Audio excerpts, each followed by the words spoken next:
Because they are unable to accept the personal feature of the Supreme Lord, the Lord is kind enough to demonstrate the Virat feature of His transcendental form. And herein, Sri Shukadeva Goswami has vividly described this form of the Lord. He concludes that there is nothing beyond this gigantic feature of the Lord. None of the materialistic thoughtful men can go beyond this conception of the gigantic form. The minds of the materialistic men are flickering and constantly changing from one aspect to another. Therefore, one is advised to think of the Lord by thinking of any part of His gigantic body. And by one's intelligence only, one can think of Him in any manifestation of the material world. The forest, the hill, the ocean, the man, the animal, the demigod, the bird, the beast, or anything else. Each and every item of the material manifestation entails a part of the body of the gigantic form. And thus, the flickering mind can be fixed in the Lord only and nothing else. This process of concentrating on the different bodily parts of the Lord will gradually diminish the demoniac challenge of godlessness and bring about gradual development of devotional service to the Lord. Everything being a part and parcel of the complete whole, the neophyte student will gradually realize the hymns of Ishopanishad which state that the Supreme Lord is everywhere, and thus he will learn the art of not committing any offense to the body of the Lord. This sense of God-mindedness will diminish one's pride in challenging the existence of God.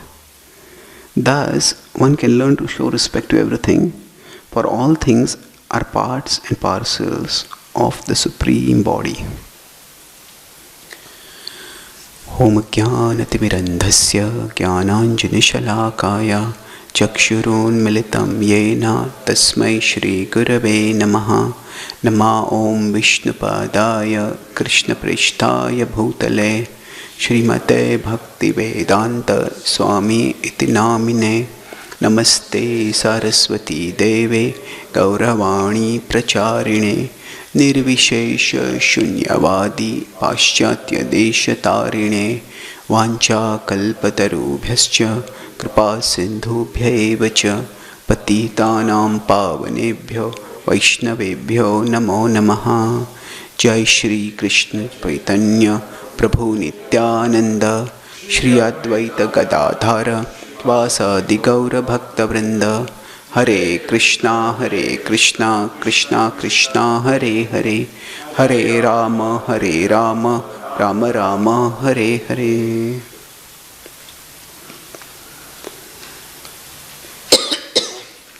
Hare Krishna. So today morning I will talk about the topic of how the world points to God and points away from God, and how we can use the world to direct our consciousness toward the Lord. So basically the relationship between this world and the source of the world. So I will take this in three broad parts. First, I will talk about the universal conception as Srila Prabhupada explains in this verse and purport. Then I will talk about contemporary trends where something similar is pointing to something spiritual, and then I'll talk about how it applies in our practice and outreach of bhakti. So here one statement comes, the last line says that manah swabuddhya nayatosti kinchit. With your intelligence, fix your mind, understanding that nayatosti kinchit. There is nothing more than this. So what is this that is being talked about? This chapter is describing the universal form of the Lord. The first step in God realization, as the chapter is called. Generally, most of us are caught in worldly consciousness. And it's very difficult for us to think about somebody beyond this world, some God, some divinity. If at all we think about God, it is primarily as maybe there is someone somewhere who can make my life better in this world, who can fulfill my desires, or who can free me from dangers. So it's very difficult for us to think of God's self-existence beyond this world. So it's like a small child who is not habituated to say looking up. So child just looks up, looks around. And the mother wants to show the child the moon. So what does the mother do? Say, do you see the tree? Yeah. Oh yes. Now do you see that branch moving left? Yes. And do you see another branch moving at a slightly higher height again on the left side? Yeah. Look up, there's two branches. And can you see that shining white object in between the two? Yes. That is the moon. Oh, I saw the moon. Now, what happens is, the moon does not exist between the two branches. But the child sees the moon by seeing the two branches. So this is called as Shakha Chandra Nyaya in Sanskrit. Shakha is branches, Chandra is moon. So using the branches to point to the moon. So the moon exists far, far beyond the branches. But for the child to perceive it, that is not only a useful tool, but an essential tool. Similarly, for us to perceive God, there are various tools that are offered. And one such tool is the universal form. The universal form of God is a conceptualization. Prabhupada comments on this in one of the verses over here. It is kalpitaha. It is imagined. It is. Now when we use the word imagination or imaginary, it has a negative connotation. It means it's not real.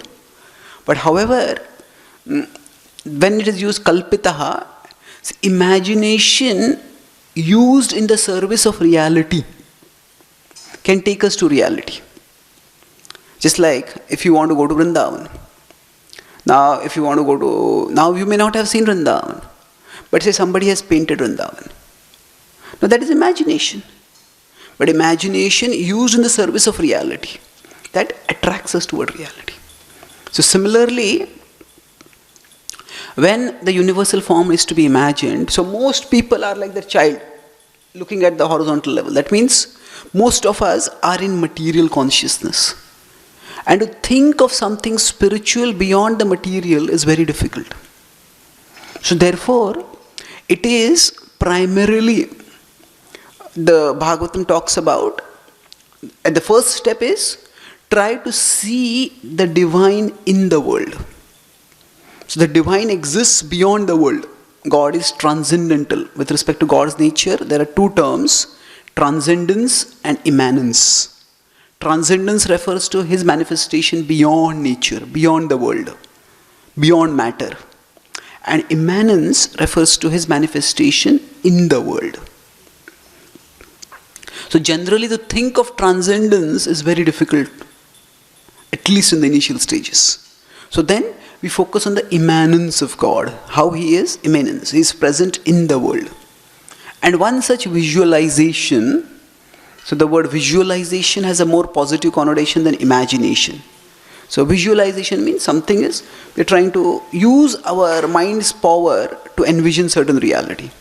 So visualization of the universal form that is given over here is for the purpose of helping us develop some understanding of the divine. So what happens? People who are in material consciousness, if they encounter the form of the Lord also, they might think that this is just like another form. Even when Krishna was present on the planet, many people thought that Krishna is just a powerful warrior, but just one among other people. So when the transcendence manifests in this world, people who don't have any understanding of transcendence, they think this is also like this only. So the first thing that is done is, for some people, directly perceiving the form of the Lord might make them dismiss his form as ordinary. Prabhupada quotes 9:11 in the Bhagavad Gita. In this purport, there is that avajananti ma modha manushim tanumashritam param bhavamajananto bhutamaheshwaram. So when I descend in a human-like form, manushim tanumashritam, when I descend in that form, people think of me,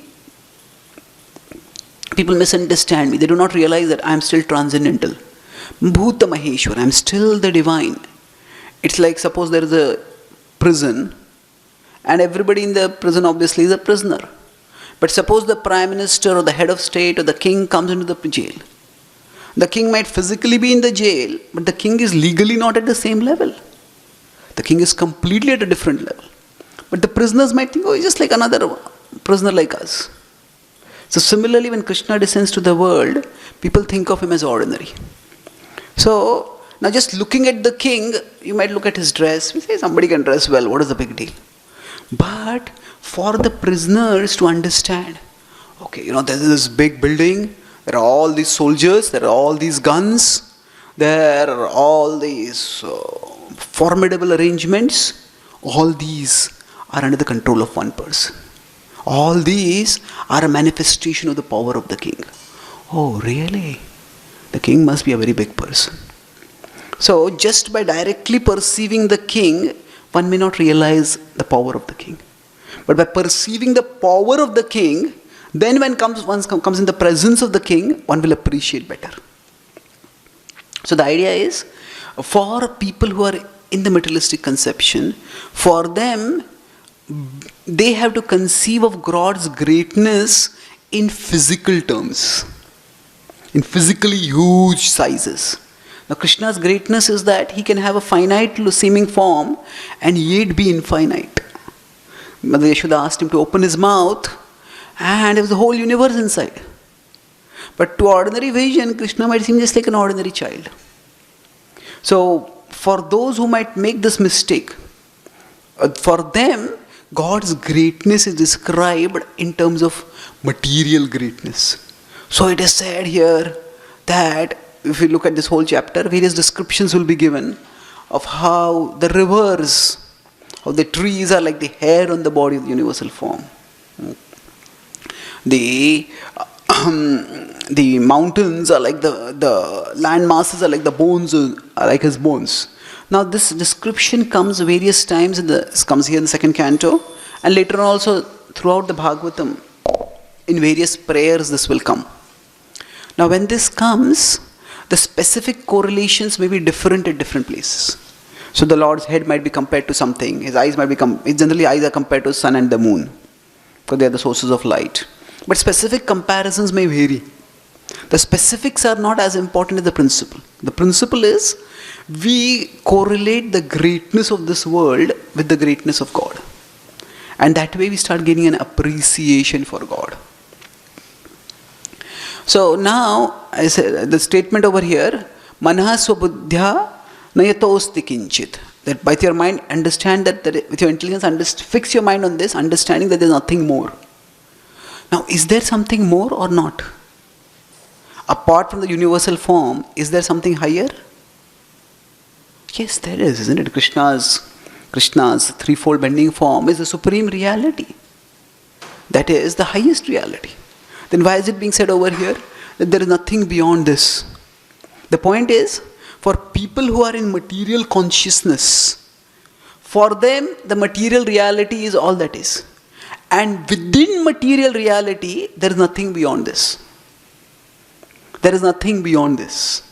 So this is not an absolute statement. It is in the totality of reality. It is a statement within the context. For somebody in a jail, the most valuable thing is the key to come out of the jail. Isn't it? Now, of course, in the world there may be many more valuable things. But at that point, the key is the most important thing. Either the key literally means a physical key by which you open the door and go out, or key might refer to how they need to behave. Key also refers to the path, how they need to behave by which they can be released from the jail quickly. So, that is the most important thing. That's not necessarily the most important thing in the whole kingdom. So here, for those who are in material consciousness, it is said that by conceiving of God's greatness in terms of the greatness of the things in this world, one can slowly start perceiving the divine. And in that sense, everything can be a pointer to the divine. So Prabhupada even says that if somebody is an alcoholic and they can't give up alcohol, you may think that the taste of alcohol is Krishna. And then he says that if somebody thinks like that, one day they will become a devotee of Krishna. It's not by drinking alcohol they will become a devotee. It is by thinking, what is the taste in alcohol? What is it that attracts me so much? That is actually a manifestation of Krishna. The Bhagavad Gita says that everything attractive in this world manifests a spark of Krishna's splendor. In 1041 it is said, Yad yad vibhuti mat sattvam shri madurjitameva va tattadeva vagachatvam mama tejomsha sambhava. Mama tejomsha sambhava. Yad yad vibhuti mat sattvam. Whatever is attractive in the world manifests a spark of Krishna's splendor. So, whatever makes us, whatever captivates our consciousness can be used to become conscious of Krishna. Say, if we find food irresistible, we constantly like food and want to eat food, then okay, we appreciate that. Yes, food is tasty, but what is the taste of the food? If you consider, if you could deconstruct food from a scientific perspective, ultimately everything is just atoms and molecules. And atoms don't have taste or color or fragrance or anything like that. So when they just build up, where does it come about? See, in the world of science, the world of our experience is not present at all. We are attracted to beauty, to taste, to fragrance. But in the world of science, as it is constructed from bottom, but it's not present. So, of course, there are material mechanisms by which it happens, but the principle is that the attractiveness of even material things comes from Krishna. So if we have this inclusive vision, then even the things that make us unconscious of Krishna can be used to become conscious of Krishna. I repeat this, even the things that make us unconscious of Krishna. Say we get caught very much. Say suppose somebody likes sports, somebody likes trekking, somebody likes whatever it is. Everybody has some hobbies. Now what is it about a hobby that captivates people? Somebody who doesn't know anything about cricket might say, what's the big deal? When I go to America, in India I often give examples of cricket. But when I go to America, often my program organizers tell me, don't use examples of cricket. Yes, why? Because Americans, when they hear the word cricket, they think of an insect, not a game. Their baseball is big, cricket is not so big. So what happens is that what is it about cricket that so maddens somebody? So it's not just, there are specific people and the specific shots and everything, but ultimately it is the manifest, it is, if some batsman is batting very well, the talent of that batsman is ultimately a manifestation of Krishna. So everything attractive manifests a spark of Krishna's splendor. So even the things that make us unconscious of Krishna can be used to become conscious of Krishna. Not that we dwell on them, not that, I just keep watching cricket match for hours and think I become conscious of Krishna. Not like that. But when we feel irresistibly attracted to it, we use our intelligence to think, what is it that is attracting me? It is not just this cricket, it is not just this cricketer. It is actually Krishna manifesting his attractiveness. So in this way, the whole point is, so in a cricket match, hundreds of things might be happening. But if you apply this principle over here, manah swavidhyan etosti kinchit. What is essentially attracting me to Krishna, attracting me to cricket, is actually Krishna. It is a batsman's brilliance, a bowler's brilliance, a fielder's brilliance, the whole excitement. Krishna says in the Bhagavad Gita, Jayosmi Vyavasa, Yosmi, I am adventure, I am victory. The thrill that people get when there is a close match, the jubilation that comes when there is victory, all those intense emotional experiences are actually manifestations of Krishna. So when we have this inclusive vision, then we see in this world, what is the substance that attracts me? That is Krishna. So that's how this verse can be understood. So this was the first part. I said I'll talk about what this verse is speaking in terms of helping us look from nature toward Krishna. Now we look at the contemporary world. We see there is an increasing aversion or at least suspicion toward organized religion. Because people feel organized religion leads to corruption, it leads to exploitation, it leads to all kinds of ritualism and extremism. So people want to stay away from it. So we had taken a group of about 30 Americans on a tour of India. We're talking about, so one of them asked, are you organized religion? So I said, if you stay with us for some time, you will realize we are not very organized.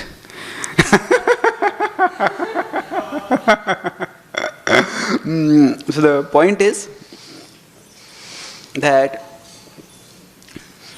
while there is at one level suspicion towards organized religion, at the same time there is an increasing interest in spirituality.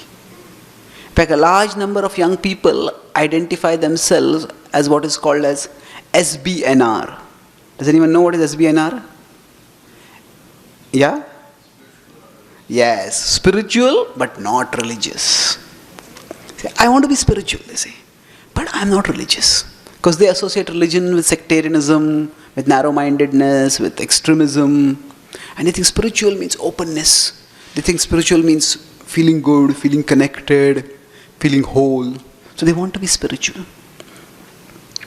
So even in the contemporary world, there is increasing inclination toward finding some deeper meaning in life. Some deeper meaning in life.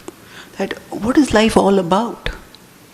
If there is no meaning to life, then life becomes worthless. Science can provide us lots of means for living, but it is spirituality that will provide us meaning for living. Science can provide us means for living. Means for living means, okay, you want to eat food, you can have so many machines which can produce food. You can have toasters and other baking devices. If you want to travel, you can have cars and you can have planes. Now there is a proposal that air transport might become much faster if it becomes space transport. That we might just shoot a shuttle from America into space, and then that shuttle will move at the speed of the Earth, outside the atmosphere of the Earth, and then it will come to Australia. They say it will take within 60 minutes you can come from America to Australia. Now, of course, currently, it's very difficult to do it, and even if you do it, it will be extremely expensive. But the point is, even if it is done, the point is, what is this going to provide means for living? Okay, I want to travel from here to there. But meaning for living. What is the meaning of life? What is it that my life is meant for? So that is something which people are very much searching for. And meaning inherently points to spirituality. Because at the level of matter has no meaning to it. Matter is just atoms and molecules, as it is said, fundamental particles, as electrons moving aimlessly and endlessly. Just going round and round and round and round. So there is an increasing trend toward looking for meaning in life. And that is the search for meaning ultimately is a search for God. The search for meaning. Because where will meaning come from? Is meaning something just we come up with ourselves? Yeah, this is the meaning of my life, that is the meaning of my life. Fine, we all can come up with our own purposes. But is there some inherent meaning to existence? So, without ultimately having some organizing principle, some unifying underlying reality, the search for meaning just becomes a subjective speculation. I think like this, you think like that. But if we understand this principle, that everybody, the world, we can understand its complexity more and more and more. What has happened as scientific knowledge has advanced, the advancement has not simply been linear. That means say in the past we knew this much, now we know this much. It's true in one sense, but what has happened, as science has advanced, the more we know, the more we realize how much more there is to know. So when we were in the earth observing space, we thought, okay, there are a few thousand stars over there. But if you go into the space and observe, we understand the universe is so vast that there is so much more to know. A few hundred years ago, the atom was thought of as an indivisible particle. But as we went into the mystery of the atom, we discovered that actually the atom itself is like a universe. And there are hundreds of books being written just on atomic physics. So the more we know, the more we realize how much more there is to know. And that brings a profound humility. So humility about what is the nature of reality. Humility doesn't just mean folding hands. That is fine. But humility means to acknowledge the complexity of reality. And where is this complexity coming from? That ultimately points to divinity. So the search for meaning, the search for spirituality, the search for connectedness, it doesn't have any fulfillment at the material level. And thus, people are very much eager to conceive of something spiritual, something deeper, some meaning, some order to my life.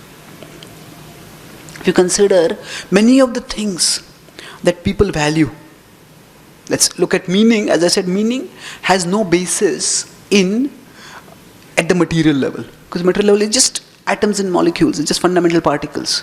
Similarly, another value that people cherish today is equality. Now, everyone should be equal. The American Declaration of Independence said that all people are equal.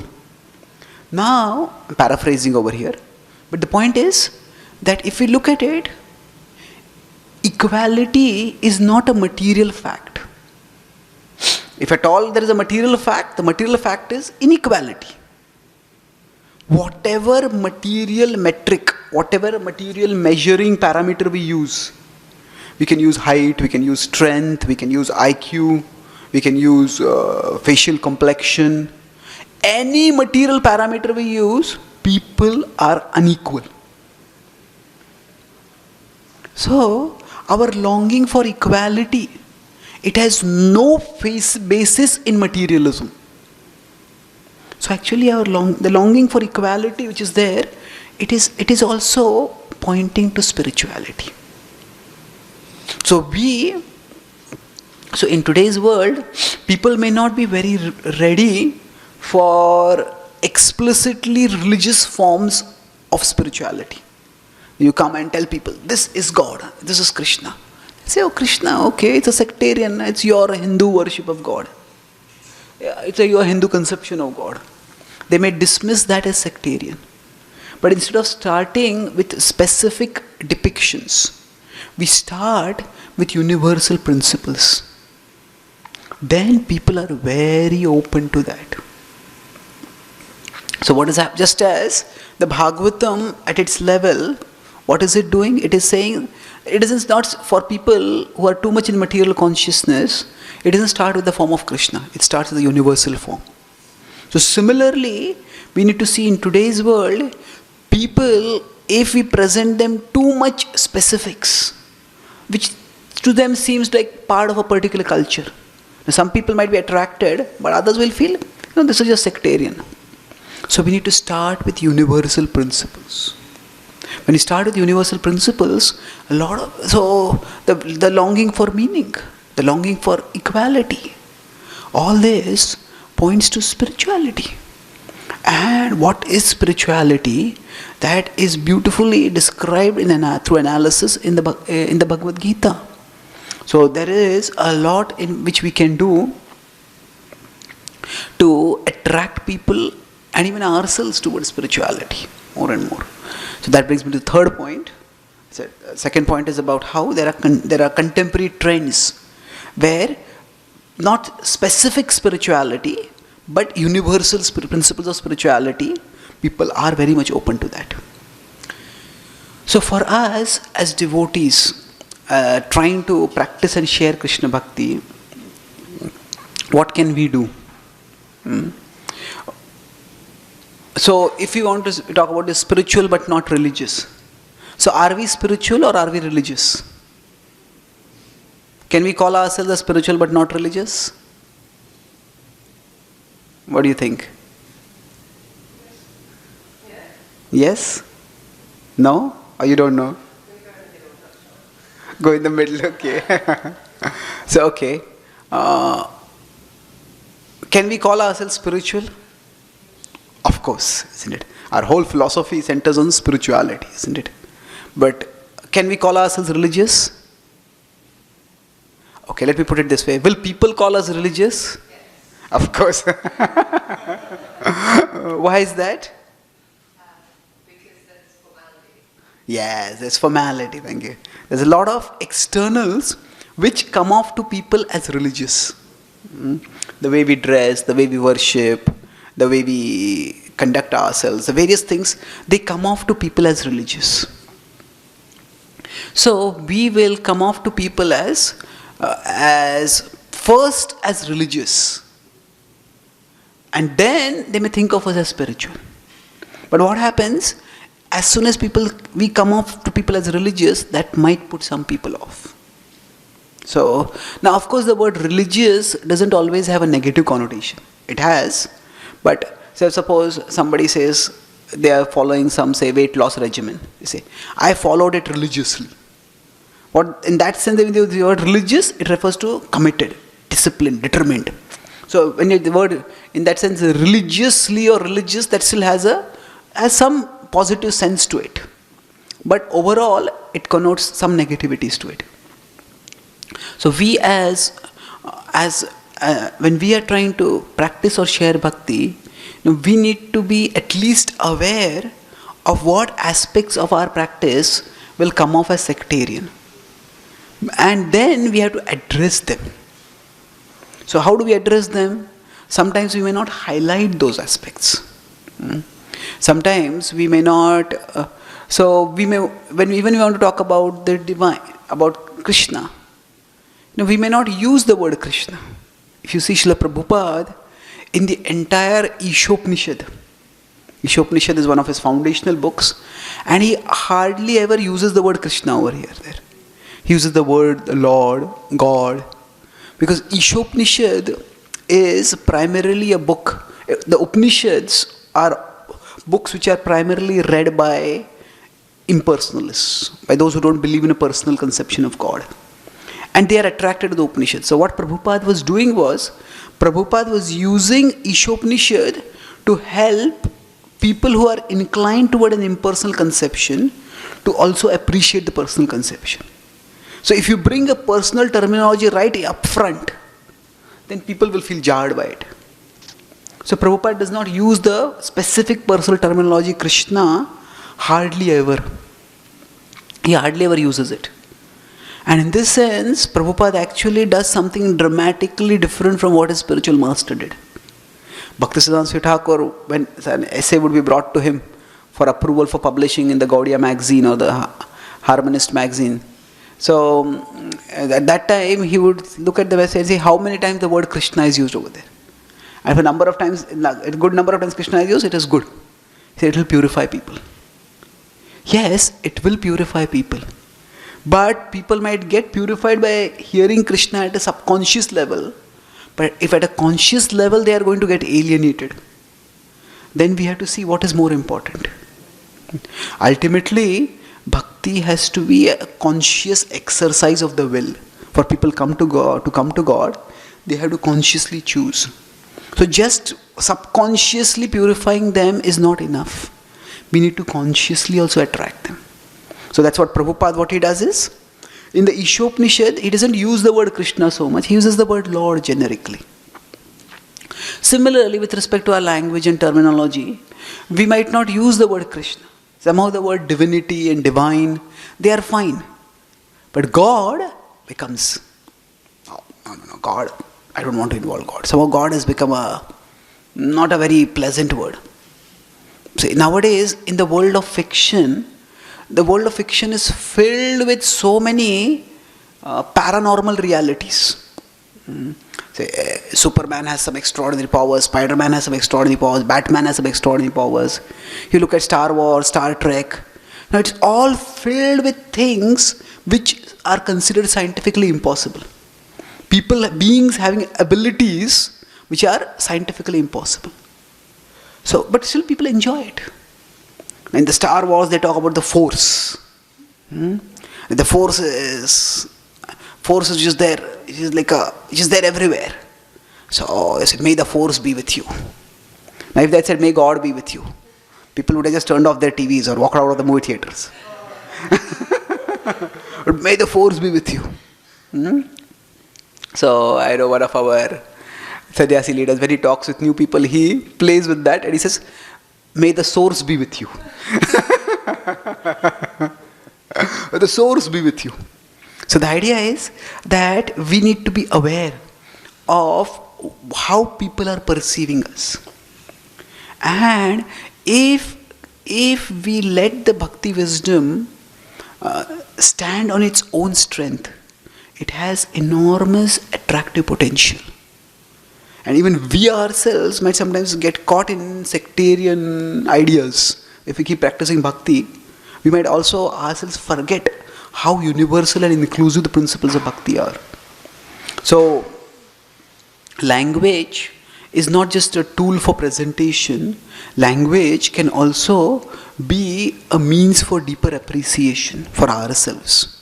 So when we see the bhakti wisdom presented in inclusive terms, then we will see how actually bhakti is not just something which a few people in a few parts of the world are practicing. It is at a fundamental, I'll conclude with this point, at a fundamental level, bhakti is the universal longing of the human heart for the divine heart. Bhakti is the universal longing of the human heart for the divine heart. What does it mean? It is longing of the heart for lasting love. Ultimately, it's the divine who is the lasting reality. So it is that universal longing. It may have various specific expressions, and those specific expressions have their importance. But when we see this in universal terms, that's what the very name of this form is the universal form. So the Bhagavatam will move towards specifics, but it begins from universals.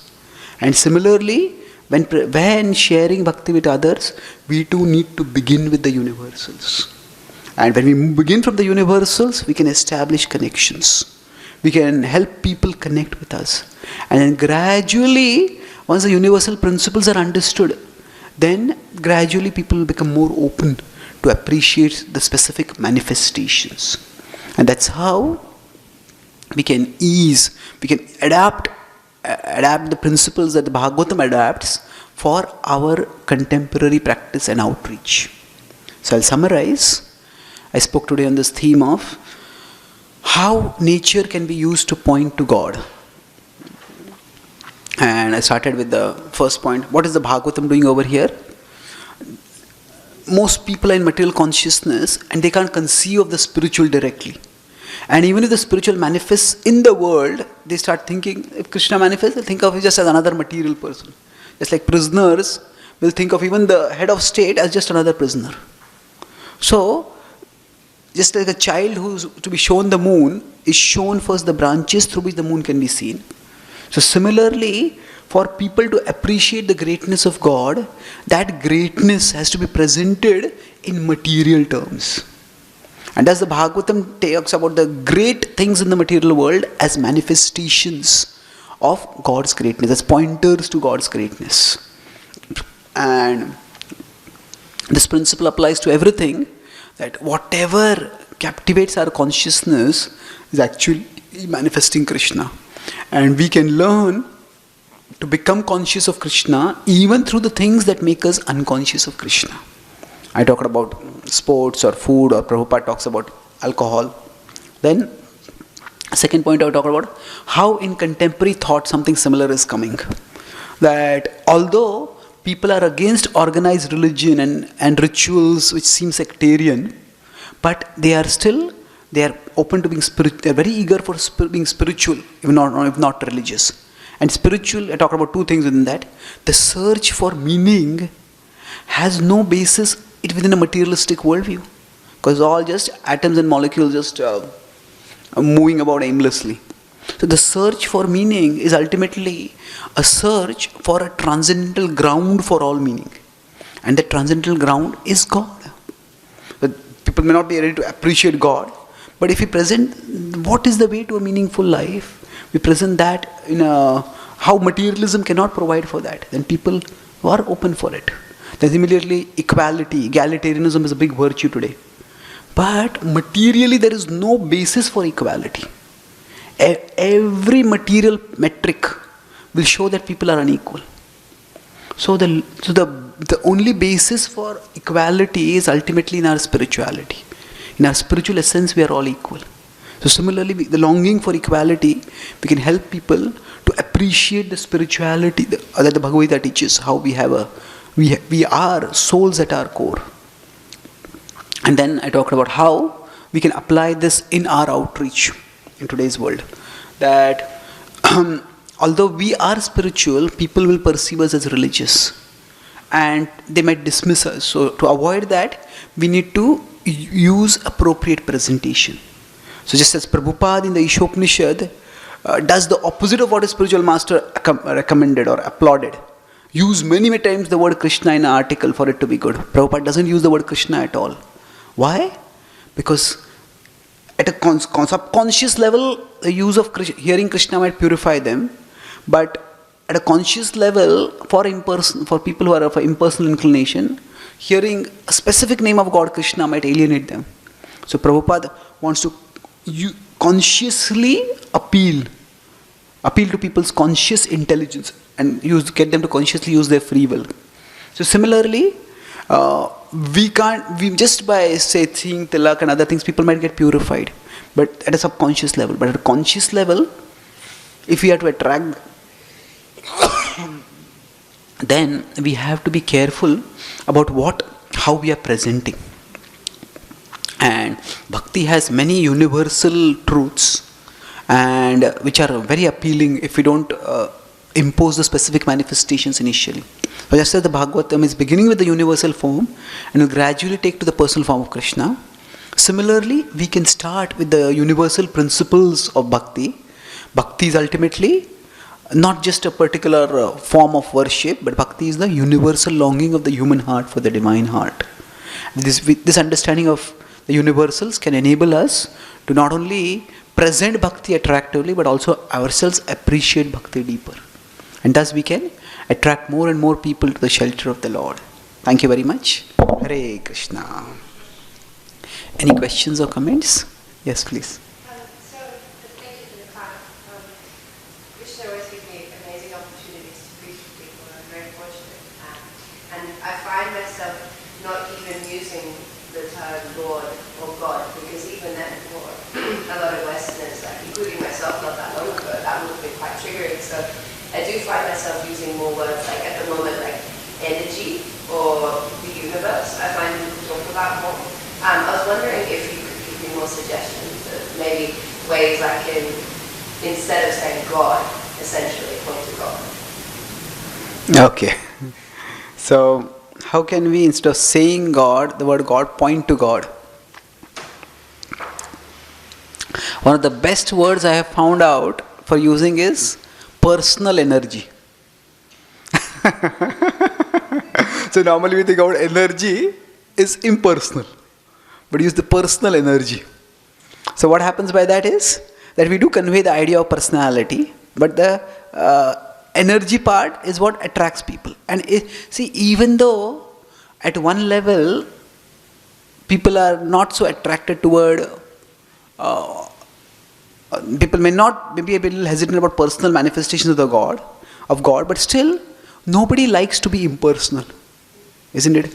If we call a company and we just get a mechanical voice responding, we will give negative reviews to that company, isn't it? We want personal attention. So ultimately the human heart longs for personal connections. So personal energy is one term which can be used quite easily, and consciousness is also quite a good term to use. So infinite consciousness, or the other thing that talking about God as a personal being, I find that you can use the word the universal personal consciousness. So the universal, but not just universal diffuse consciousness. So the universal diffuse consciousness is Brahman. The universal personal consciousness is Bhagavan. But so you can use the word universal personal consciousness. That also works. I find that the word absolute truth puts off people sometimes. Because absolutism of any kind, it seems like we're imposing.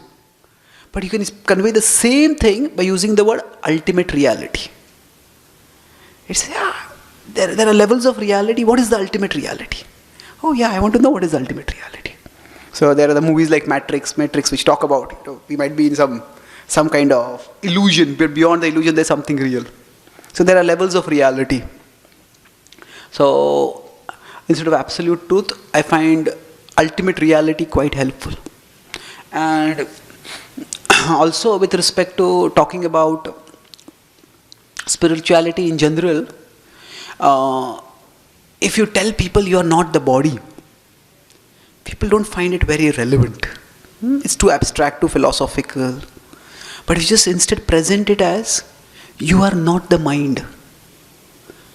Oh really, I'm not my mind? Because the mind is troubling us so much. So you are not the mind, you are the observer of your mind. So my favorite metaphor is a computer. That computer has hardware, software and user. So the body is like the hardware, the mind is the software and the soul is the user. So when you tell people you are not the mind, you are also telling them you are not the body. And they're accepting it, but you're not stressing it. So that also I find quite helpful. Another thing is that if you tell the world is a place of misery, that sounds very pessimistic. But you just change that. You just change that and say, life is tough. Everybody nods their head. So when you say life is tough, we come off as empathic. Yes, you're so understanding. You're not just living in a utopia. Life is tough. But essentially you're saying the same thing. Life is tough and the world is a place of misery.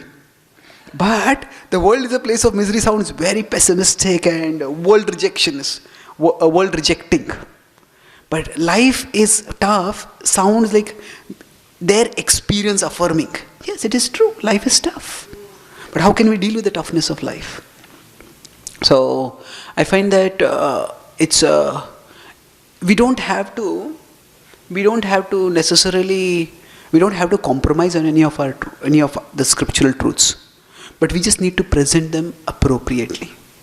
And if we do that, then we can actually attract a lot of people. Like Prabhupada said, old wine in a new bottle. So that's what we need to do. Okay, thank you.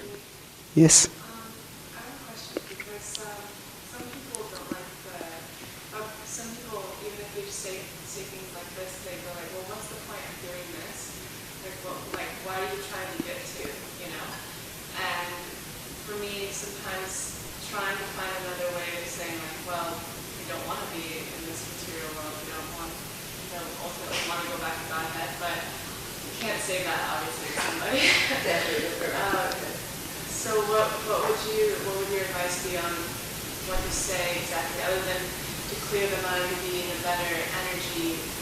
What would we say? Why are we doing this? Okay. So if you want to explain why are we doing all this, how do we explain this? See, broadly, there are three approaches to the relationship between the spiritual reality and material reality, or spiritual world and material world, or spiritual life and material life. So traditionally, our movement adopted the approach of rejection. That material life is temporary, it is miserable, is rejected, and practice spiritual life. And to some extent, we were also a temple-based movement. So to become a devotee means to practically drop out of the world and move into the temple. So that world-rejecting approach worked at that time. So one approach is this material life is temporary, illusory, miserable, is rejected and practice spiritual life. Now the rejection approach has very few takers. Only people who are unbearably burnt out with material life. See, many people get burnt out, but all those burns are bearable. I want some cooling period and again go back to material life. So what happens is, very few people get unbearably burnt out with material life. So the people who will reject the material world and come to the spiritual are there, but not many. Second is the approach of complementation. That material life is fine, it's a part of who we are, it's a part of our life, but if you want meaning, if you want fulfillment, you need something more. So we present spiritual life as a complement to material life, that which completes our existence. So there's no need to demonize or criticize material life, but there is a need to contextualize it. That this is important, but it has its place, but it won't satisfy the heart. And over a period of time, people understand this. I can earn money, I can get the good things of life, but what after that? There has to be something more to life. So I find the complementation approach is what works. That, okay, whatever are your goals, we can start with, ask people what are their goals in life. And in whatever goals, do you think achieving this goal will make you contented? Will you make you happy? It's a little difficult question to answer. But can you look back at it and think of what are the goals in your life you have achieved? Did achieving those goals make you happy? Well, yes, it made me happy, but only temporarily. You could say it's a higher quality of happiness than just eating some good food or watching a good movie, achieving some goal. But still, even that is temporary. So what is it that will give us meaning to our life? So that way, we need a spiritual sense of who we are, what our purpose is. So that way, complementation. That's second. And the third is improvement. Improvement means your spiritual life will improve your material life. So most spiritual organizations or spiritual teachers who are big in today's world, they have this third approach. Mindfulness has become very big in the Western world because mindfulness has been found to, say, improve people's performance in companies. By mindfulness, people are less stressed. They don't have emotional breakdowns. They don't have physical breakdowns. So they perform better at work. The companies have to pay less medical insurance for their employees. So for them, it's the bottom line. But even from that perspective, spirituality is useful. So especially for new people, and who are new people who have, so for people who have some interest or receptivity towards spirituality, the complementation approach itself makes sense. Generally, I found the complementation approach makes sense for people who are just about 35, 40 after that. Because they've achieved something in life and then they feel it's not enough. But people who are ambitious, enterprising, around 20, 25, 30, at that time, there is something more in life. No, there is nothing here right now. I don't want something more. I want what is here right now. It's not that easy for them to connect. So for them, the improvement approach, that your spirituality can make you a better human being. So people want to have relationships. Relationships cause great insecurity. Well, you can become a better human being with whom people will want to relate if you manage your emotion. If you manage your emotions better, if you manage your drives better, then, so what happens by that approach? So we may sometimes use the improvement approach, that your spirituality will improve your material life. This has to be done cautiously. You could say this is like a psychological version of karma kanda.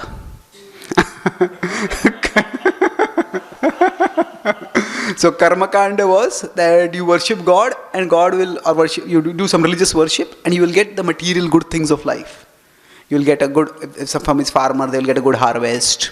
Somebody's a businessman, their ships will sail without any storms, something like that.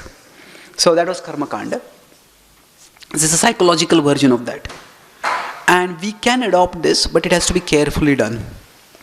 So basically, with respect to the second or the third approaches, that is complementation or improvement, the basic principle is that today people are not interested in philosophical spirituality.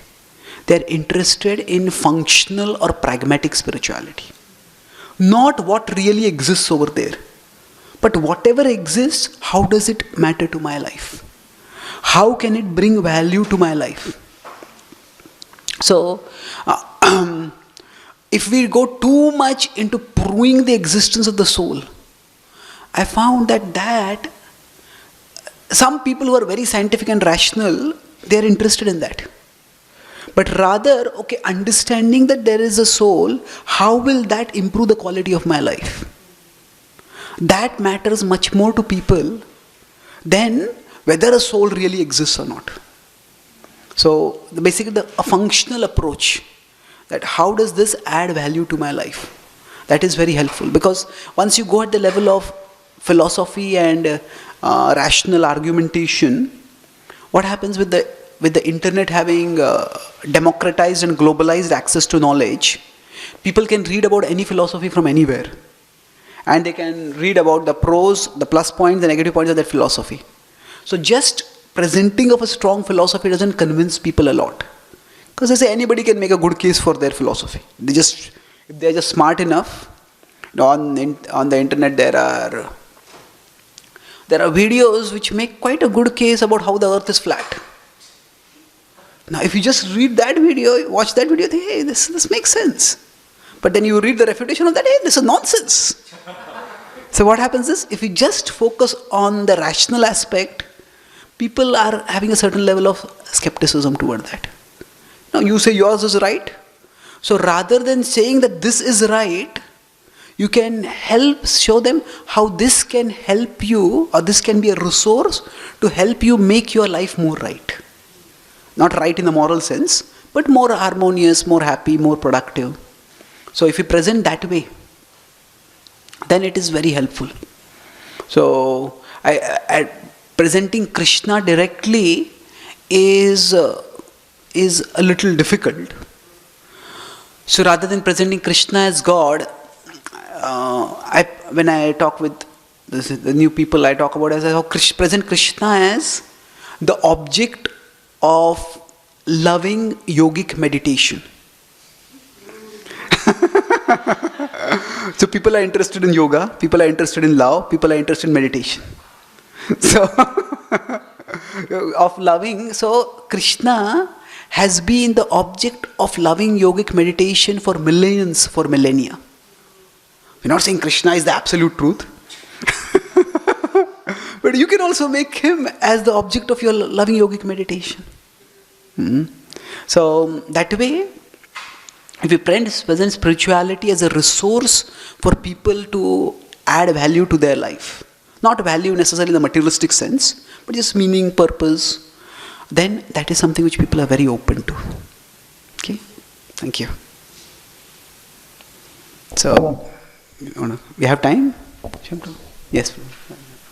Haripal. Chapter 11, the Bhagavad Gita, maybe you touched on that, the way the universal form, there we see some words like Vishwarup, and here we see Virat Rup. So is there a clear distinction that that's Vishwarup, this Virat? Okay. Yeah. But is there a clear difference between the Vishwarupa and Virat Rupa?